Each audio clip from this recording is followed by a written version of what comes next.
وَمِمَّا رَزَقْنَاهُمْ يُنْفِقُونَ صدق اللہ مولانا العظیم۔ اللہ کا کلام یہ لا ریب ہے، اس میں کوئی شک نہیں، اس میں کوئی شبہ نہیں ہے، اور یہ کتاب من جانب اللہ ہے، اس میں شک نہیں، اس کے احکام میں شک نہیں، اس کی خبر میں کوئی شک نہیں، اس کی تاثیر میں کوئی شک نہیں۔ امام شافعی رحمۃ اللہ علیہ نے کتاب لکھی الرسالہ کے نام سے، اور اس کتاب کو لکھنے کے بعد آپ نے اپنے اسٹوڈنٹس کے ساتھ بیٹھ کر اس میں جو ریڈنگ جو رائٹنگ غلطیاں ہوتی ہیں ان کو دور کرنے کے لیے اس کتاب کو ایک دفعہ پڑھا۔ کتاب پڑھی گئی اور اس میں سے غلطیاں نکلی، پھر کچھ عرصے بعد پھر پڑھی اس کتاب کو، پھر غلطیاں نکلی، یہاں تک ایک روایت میں یہ تک ملا کہ اس کو 70 دفعہ پڑھا گیا، لیکن پھر بھی ہر بار کہیں نہ کہیں کسی نہ کسی جگہ وہ غلطی سامنے آ جاتی تھی۔ پھر اس کے بعد امام شافعی نے فرمایا اب اس کو بند کر دیں، واقعی ایک کتاب ہے جس میں کوئی غلطی نہیں ہے، اور وہ کتاب فقط اللہ کی کتاب ہے، وہ کلام اللہ ہے، وہ اللہ کا کلام ہے، اس میں غلطی نہیں ہے۔ باقی انسانوں کے لکھنے میں، پڑھنے پڑھانے میں غلطیاں ممکن ہے۔ آپ نے نوٹ کیا ہوگا جب بھی کوئی کتاب کھلتی ہے تو کتاب کے ابتدائیے میں ہی لکھا جاتا ہے اگر کسی کو پڑھنے والے کو کہیں کتاب میں کوئی غلطی نظر آئے تو وہ ہمیں مطلع کر دیا کرے تاکہ نیکسٹ ایڈیشن میں اس غلطی کو دور کر دیا جائے۔ لیکن یہ اللہ کا کلام ہے کہ جیسے ہی آپ کتاب کھولتے ہیں پہلے ہی آپ کو یہی ملتا ہے کہ لا ریب فیہ، کہیں پورے قرآن میں کہیں کسی جگہ آپ کو کوئی غلطی نظر نہیں آئے گی، اس میں شک نہیں، اس میں شبہ نہیں، اس میں غلطی نہیں۔ یہ کتاب غلطیوں سے پاک ہے، اس لیے کہ اس کتاب کو نازل کرنے والا کون ہے؟ سبحان اللہ، وہ اللہ ہے جس کے لیے ہر طرح کی پاکی ہے۔ ذالک الکتاب لا ریب فیہ ھدی للمتقین، ہماری گفتگو جو چل رہی تھی وہ تقوی پر آ کے رک گئی تھی۔ تقوی کے فوائد میں سے ایک فائدہ یہ ہے کہ اللہ کی نظر میں اگر کوئی خود کو معتبر کرنا چاہے، عزت دار کرنا چاہے، اللہ کو اگر یہ چاہے کہ آپ اللہ کی نظر میں ایک مرتبہ پائیں، عزت پائیں اور اللہ کے محبوب بن جائے، تو پھر قرآن خود کہتا ہے ان اکرمکم عند اللہ اتقاکم، اللہ کی نظر میں عزت والے وہ ہیں کہ جو تقوی والے ہوتے ہیں۔ تقوی کا ایک فائدہ یہ ہے وَمَن يَتَّقِ اللَّهَ يَجْعَلْ لَهُ مَخْرَجًا وَيَرْزُقْهُ مِنْ حَيْثُ لَا يَحْتَسِبُ، اللہ تعالیٰ سے جو بندہ ڈرتا ہے اللہ تعالیٰ اسے ہر مصیبت سے چھٹکارا عطا فرماتا ہے، اور اس طرح اس کو رزق دیتا ہے کہ جہاں سے اس کو خیال بھی نہیں ہوتا، وہم و گمان بھی نہیں ہوتا۔ تو اس سے معلوم ہوا کہ تقوی پرہیزگاری دین دنیا میں کام آنے والی چیز ہے۔ تقوی کو جو اپناتے ہیں وہ دنیا میں بھی کامیاب ہوتے ہیں اور آخرت میں بھی کامیاب ہوتے ہیں۔ تفسیر کبیر میں سیدنا عبداللہ بن عباس رضی اللہ تعالیٰ عنہ سے روایت ہے کہ نبی اکرم صلی اللہ علیہ وسلم نے ارشاد فرمایا جو شخص چاہتا ہے کہ لوگوں میں اس کی عزت ہو تو وہ اللہ سے ڈرے اور پرہیزگاری اختیار کرے۔ ہم چاہتے یہ ہیں کہ ہم پبلک میں ہم عزت دار بنیں، تو عزت آپ کسی کو پیسہ دینے سے نہیں آ سکتا، حقیقی عزت مال و دولت سے نہیں، حقیقی عزت تقوی کے اختیار کرنے سے ہے۔ شیخ سعدی رحمۃ اللہ علیہ فرماتے ہیں تو حق تعالیٰ کے حکم سے منہ نہ موڑ تو تیرے حکم سے کوئی بھی چیز سر نہ پھیرے گی۔ اللہ کا جو حکم ہے تو اس کو آنکھیں بند کر کے مان، اس کو فالو کر، جو جو انسٹرکشنز کتاب و سنت میں ہمیں ملی ہے اس کو مانتے رہو، پھر دیکھو کہ کائنات کی کوئی چیز آپ سے منہ نہیں پھیرے گی۔ اسی لیے ہمیں تاریخ میں ملتا ہے نا، صحابہ کرام جانوروں سے خطاب کر کے ان کو ہلاکوں سے نکال دیتے تھے، جانور بھی حکم مانا کرتے تھے۔ وجہ یہ تھی کہ انہوں نے کتاب اللہ کو، اللہ اور اس کے رسول کے فرمودات کو، احکامات کو آنکھیں بند کر کے، سر تسلیم خم کر کے ہر حکم مانا، تو پھر جانوروں نے بھی ان کا حکم مانا ہے۔ تقوی کیا ہے؟ تقوی حضرت عمر رضی اللہ تعالیٰ عنہ نے صحابی رسول حضرت ابی بن کعب سے پوچھا یہ تقوی کیا ہے؟ تو آپ نے جواب دیا تھا نا کہ کبھی آپ خاردار راستے سے گزرے ہو؟ کہا جی گزرے ہوں۔ کیسے گزرتے ہیں؟ کہا جھاڑیوں سے، کانٹوں سے اپنے آپ کو بچانے کے لیے کپڑوں کو سمیٹ لیتے۔ کہا ایگزیکٹلی دنیا میں رہتے ہوئے آپ گناہ اور گناہ کے کاموں سے خود کو ایسے بچائے جیسے اپنے کپڑوں کو کانٹوں سے بچاتے ہیں۔ جب آپ اس لیول پر پہنچ جائیں گے تو پھر ہوگا کیا؟ آپ کو تقوی کی جو نعمت ہے وہ حاصل ہو جائے گی۔ حضرت عبداللہ ابن عمر رضی اللہ تعالیٰ عنہ فرماتے ہیں کہ اپنے آپ کو کسی ایک سے بھی بہتر نہ سمجھنا، یہ تقوی ہے۔ تقوی کی علامت کیا بتائی؟ کہ خود کو کسی سے بہتر نہ سمجھنا، I am better than him. No. یہ کنسپٹ اگر آیا تو آپ متقی نہیں ہیں۔ ہم 2-4 نمازیں ایکسٹرا کیا پڑھ لیتے ہیں، خود کو پھر دوسروں سے جی میرا لیول کیا ہے اور ان کا لیول کیا ہے۔ سنا ہوگا نا یہ جملہ آپ، کہاں ہم تو دشمنی بھی ان سے رکھتے ہیں جو ہمارے لیول کے ہوں، یعنی کسی دوسرے کو انسان ہی نہ سمجھنا۔ ہماری جناب وہ رشتہ ہمارے گھر لے کر آئے تھے جناب، ان کی حیثیت دیکھو اور ہماری حیثیت دیکھو، یعنی دوسرے کو انسان نہ سمجھنا۔ حضرت عبداللہ ابن عمر فرماتے ہیں کسی کو بھی نیچے نہ سمجھنا اور خود کو ان سے اوپر نہ سمجھنا، یہ تقوی ہے۔ تفسیر کبیر اور تفسیر عزیزی میں ہے، سیدنا علی کرم اللہ وجہ الکریم فرماتے ہیں کہ متقی کی پہچان یہ ہے کہ وہ گناہ پر قائم نہ رہے اور اپنی عبادات پر غرور نہ کریں۔ سبحان اللہ، کتنی بڑی خوبصورت بات فرمائی۔ حضرت علی رضی اللہ تعالیٰ عنہ کیا فرماتے ہیں؟ 2 چیزیں بیان کی ہیں، ایک گناہ کے حوالے سے، دوسرا عبادت کے حوالے سے۔ گناہ کے لیے کیا فرمایا؟ وہ گناہ پہ قائم نہ رہے۔ شیطان ہمارے پیچھے لگا ہوا دشمن ہے، کہیں نہ کہیں انسان پھسل جاتا ہے، کوئی نہ کوئی غلطی ہو جاتی ہے، بشری تقاضے ہمارے ساتھ۔ انسان وہ ہے، اچھا آدمی وہ ہے، متقی پارسا وہ ہے جو اس گناہ پہ قائم نہ رہے، وہ اس کو اپنی عادت نہ بنائے۔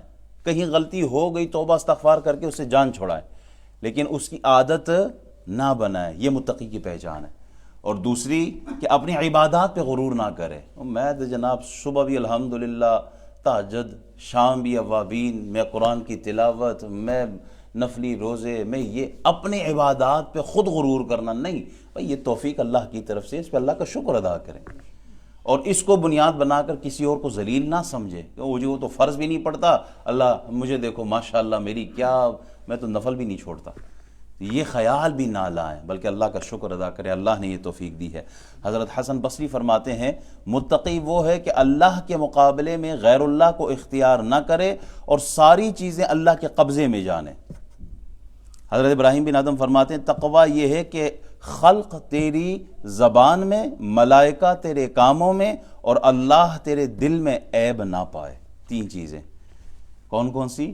خلق تیری زبان میں، تیری زبان ایسی کڑوی نہ ہو کہ لوگوں کو تکلیف پہنچائے اور لوگ تیری زبان میں عیب ڈھونڈے کہ یار یہ آدمی بڑا بدتمیز آدمی ہے، بات کرتا ہے، کلام کرتا ہے تو گالی سے شروع کرتا ہے، بات کرتا ہے تو 2 کو لڑواتا ہے، بات کرتا ہے تو اگلے کی چغلی لگاتا ہے، بات کرتا ہے تو فساد کرتا ہے، بات کرتا ہے تو بجائے اصلاح کی طرف جانے کے فتنے کی طرف لے کے جاتا ہے، بات بجائے جوڑنے کے توڑنے کی کرتا ہے۔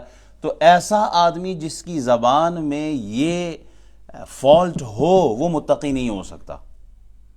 تو متقی کون ہے؟ کہ جس کی زبان میں خلق کوئی عیب نظر نہ آئے خلق کو، لوگوں کو۔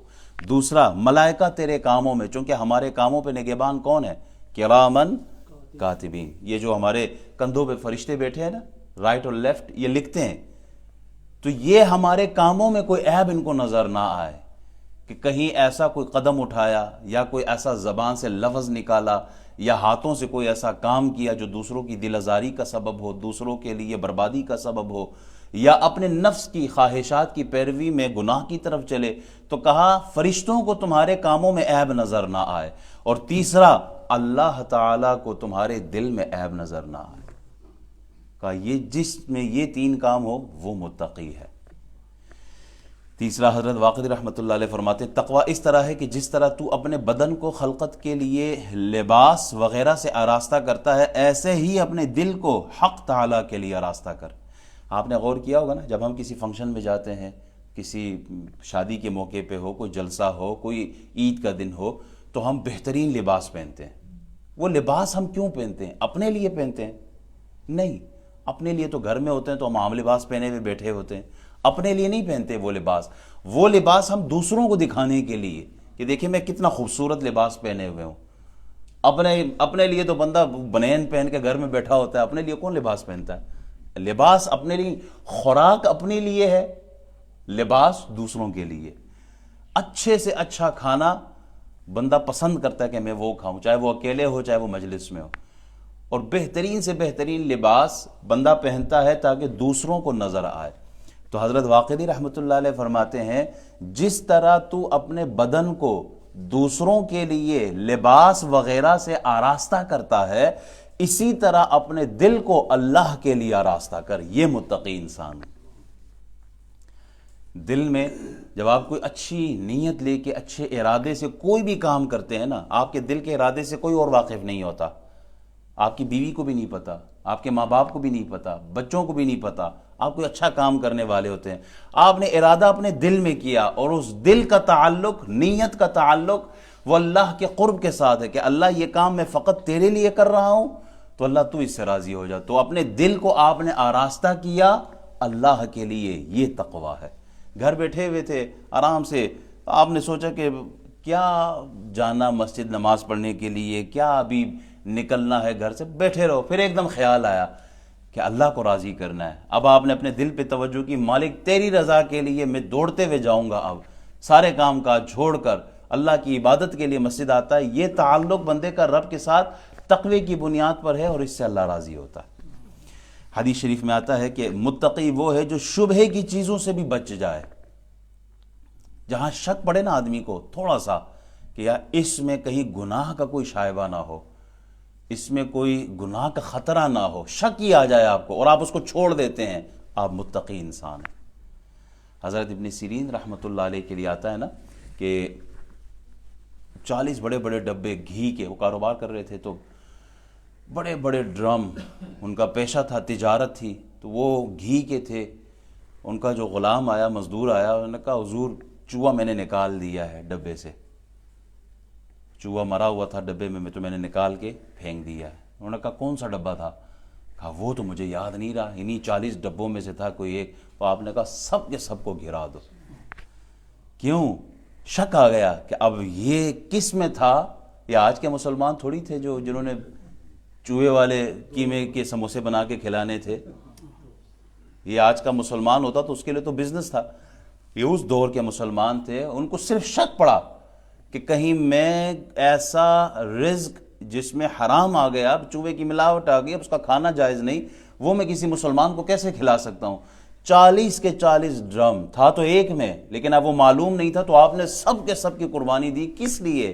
تاکہ اللہ ہم سے راضی رہے۔ شک سے بھی، شبہ والی چیز سے بھی بچ جانا، حضور فرماتے ہیں یہ متقی ہوتا ہے۔ امام اعظم ابو حنیفہ نا، ان کا کسی کے اوپر قرض تھا، تو وہ قرض لینے کے لیے جب گئے نا، تو وہاں قرضدار جو ہے وہ گھر کے اندر تھا، تو بڑی سخت دھوپ تھی، دھوپ کی وجہ سے وہ کسی نے کہا نا حضور آ کے ادھر آپ سائے میں کھڑے ہو جائے، دیوار کے، قرضدار کا گھر ہے، سائے میں کھڑے ہو جائے۔ تو آپ نے کہا نہیں، حضور نے فرمایا یہ جو رقم ہے اس پر منافع لینا یہ سود میں آتا ہے، تو اگرچہ میرا اس کے اوپر قرض ہے، کہیں ایسا نہ ہو میں اس کے گھر کے دیوار میں سائے میں آ کے منافع یہ اس میں شامل نہ ہو جائے کہ جو قرض دیا تھا اس میں منافع دھوپ سے سائے میں آنے کا، یہ کچھ تصور میں لائے۔ یہ لیول تھا ان لوگوں کا تقوی کا۔ آپ نے کہا نہیں، میں اللہ سے ڈرتا ہوں، دھوپ میں کھڑا رہنا پسند ہے، میں منافع نہیں لینا چاہتا اس کے دیوار سے۔ شک بھی آ جائے نا، شبہ بھی کہ اس میں کہیں گناہ کا خطرہ نہ ہو، اس سے بچنا، یہ تقوی ہے۔ بایزید بستامی کے لیے آتا نا کہ وہ دوسرے شہر کہیں گئے ہوئے تھے، وہاں سے وہ کوئی بیج لے آئے، سیڈ، وہ اپنے علاقے میں کوئی بونے کے لیے لائے ہوں گے۔ تو جب وہ دور دراز اس علاقے کو سفر کر کے اپنے گھر پہنچے تو انہوں نے تھیلا کھولا تو اس بیج کو دیکھا تو اس میں 2 چیونٹیاں تھیں، 2 چیونٹیاں، جہاں ہمیں نظر آئے ہم تو اس کو مسل دیتے ہیں، پیلیاں جس کو کہتے ہیں۔ تو آپ واپس اٹھے کہ یہ 2 چیونٹیاں اپنے علاقے سے یہاں دوسرے علاقے میں آ گئے ہیں، یہ پریشان ہوں گے، خوف میں ہوں گے، اللہ مجھے معاف کرے۔ واپس سفر کیا، اس علاقے میں گئے اور ان 2 چیونٹیوں کو وہاں چھوڑ کے آ گئے۔ غور تو کریں یہ تھے کون لوگ جن کو اسلام کا پتہ تھا، جن کو دین کا پتہ تھا، جن کو تصوف کا پتہ تھا، جو حقیقت اور معرفت کے درجے پر یہ حق جاننے والے لوگ تھے۔ ہماری طرح تو نہیں تھے، ہماری نظر میں تو انسان کی بھی اہمیت نہیں، انسان کی تکلیف کی بھی اہمیت نہیں۔ ہم اپنے جملے سے کسی کے دل کو توڑتے ہیں، کسی کی انسلٹ کرتے ہیں، کوئی پرواہ نہیں ہے، ہماری زبان میں آ گیا، ہمارا دل کہتا ہے تو بول دیا۔ وہ لوگ تھے جو چیونٹی کی بھی کہ دل آزاری نہ ہو، کہیں وہ پریشان نہ ہو، کہیں وہ بد دعا نہ دے دے، ان کی نظر میں ان چیونٹیوں کا بھی خیال ہوتا تھا، تبھی تو انہوں نے وہ درجے پائے ہیں، تبھی تو وہ ان مقامات پر پہنچے۔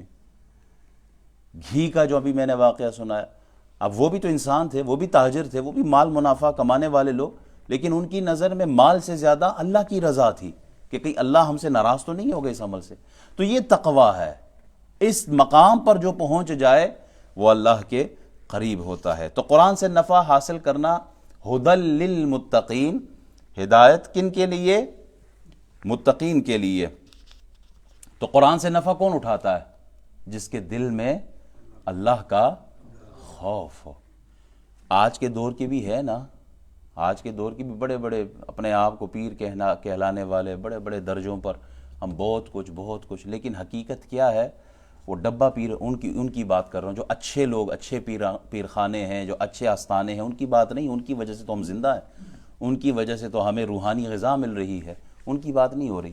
جو 2 نمبر قسم کے، ان کے کیا کہ وہ قرآن تو پڑھتے ہیں، لیکن قرآن سے ہدایت کون لے گا؟ جس کے دل میں ہدی للمتقین، جس کے دل میں تقویٰ ہوگا، جس کے دل میں خوف ہوگا۔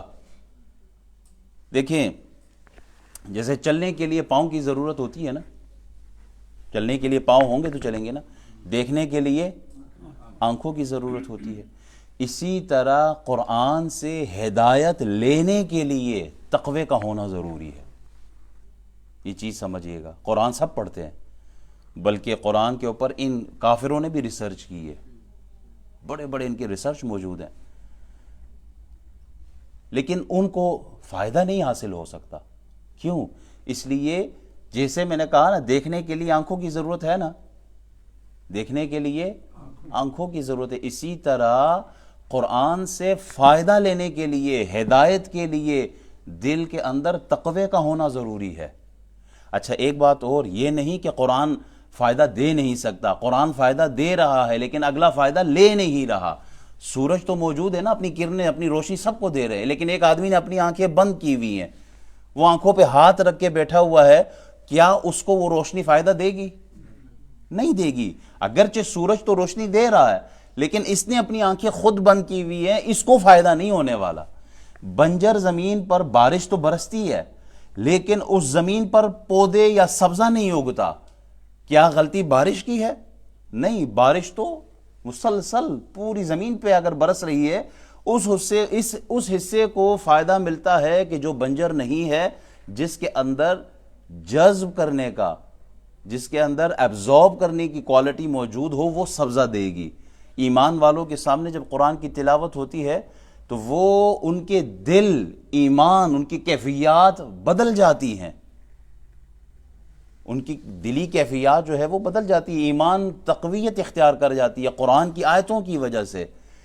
لیکن جن کے دل ختم اللہ علی قلوبہم وعلی سمعہم وعلی ابصارہم غشاوہ، جن کے دلوں پہ ہی مہر لگی ہو، جنہوں نے آنکھیں ہی بند کر دی ہیں، جنہوں نے اپنے دل کو اس طرف لگایا ہی نہیں، جو چاہتے ہی نہیں ہیں۔ ابو جہل کو کیا رسول اللہ نے قرآن نہیں سنایا؟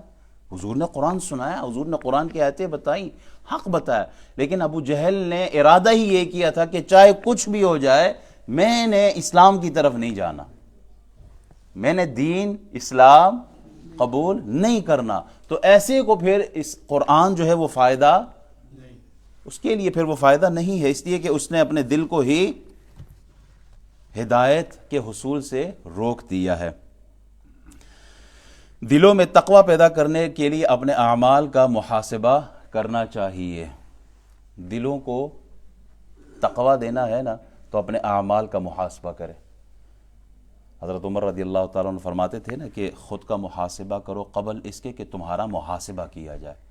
اپنے اندر تقوی کی کوالٹی پیدا کرنی ہے نا تو رات کے وقت جیسے حضرت عمر رضی اللہ تعالیٰ عنہ کیا کرتے تھے، پورے دن کا حساب کرتے تھے کہ آج میں نے کون کون سے کام کیے ہیں، کس کام سے میرا رب راضی، کس کام سے میرا رب ناراض، اپنے آپ کو اپنے لیے ایک سزا مقرر کرتے تاکہ تقوی کا حصول ہو، ممکن ہو۔ آدمی کی نماز چھوٹ جائے، کیا اسے تقوی ملے گا؟ نہیں مل سکتا۔ جس نے 5 نمازیں پڑھی ہوں پھر وہ اس میں خشوع اور خضوع کی کیفیات کی طرف بڑھے، جب وہ مل جائے پھر تقوی مزید بڑھتا ہے، نوافل کے ذریعے بڑھتا ہے، تہجد، اشراق، چاشت، اوابین کے ذریعے تقوی بڑھتا ہے۔ پھر آپ جتنے اچھے اعمال کریں گے آپ کا تقوی اتنا ہی مضبوط سے مضبوط ہوتا جائے گا۔ گناہوں سے بچنا یہ تقوی ہے، خود کو نفسانی خواہشات سے روکنا یہ تقوی ہے۔ تو ھدی للمتقین، ہدایت کن کے لیے ہے؟ متقین کے لیے۔ فائدہ کن کو حاصل ہوگا؟ جنہوں نے تقوی کی دولت اختیار کی ہے۔ آیت نمبر 3 انشاءاللہ، اگرچہ بیان آج آیت نمبر 3 کا تھا، وہ اگلے ہفتے کریں گے انشاءاللہ۔ اور اگلے ہفتے آیت نمبر 3 میں کیا ہے کہ متقین کی صفات بیان کی جا رہی ہے۔ اب وہ کھولا جا رہا ہے اس بیان کو کہ وہ جو ہدایت لینے والے ہیں وہ کون ہیں۔ ہدایت لینے والے الذین یؤمنون بالغیب ویقیمون الصلاۃ ومما رزقناہم ينفقون۔ اس کا بیان انشاءاللہ اگلے منڈے کو کریں گے۔ اللہ تعالی عمل کی توفیق عطا فرمائے۔